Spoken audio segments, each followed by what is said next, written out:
Алло, сәлеметсіз бе, қайырлы кеш. Менің есімім Жарқын болады.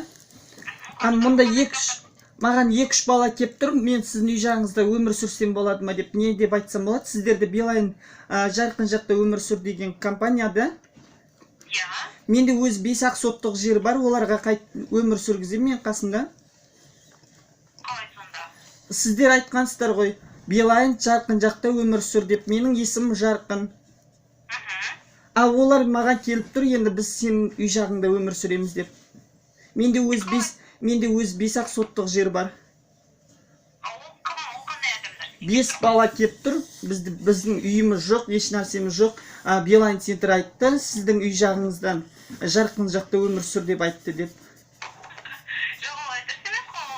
Менің есімім бар ғой, Жарқын, менің есімім. Мен өзім 5-ақ соттық жерім бар, өзі 6 балам бар. Қалай олар біздің үй жақта өмір сүреді? Соны түсінмей жатырмын. Полиция? Білмеймін, мұналар айтқанға түсінбейді, айтсам түсінбейді.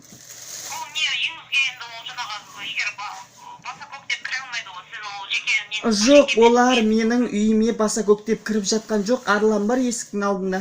Просто так олар менің үй жағында өмір сүргісі келіп жатыр екен. Сіздер Билайн Жарқын жақта өмір сүр деп айтқансыздар ғой. Менің есімім Жарқын. Иә, маған кеп тұр. Менің есімімнен қайтып акция жүреді. Мен өзім Құдайдың 21 000 теңгесін ала алмай жүрмін. Қандай акция менде? Білмеймін, кім, білмеймін, басым қатып кетті, 6 бала шағам, мен қайға қашып кетерім білмей жүрмін. Сіздің есіміңіз кім? Сіздің есіміңіз кім?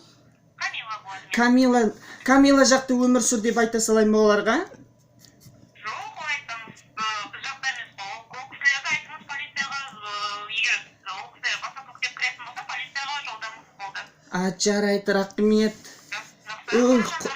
Сізге де рахмет, сау болыңыз.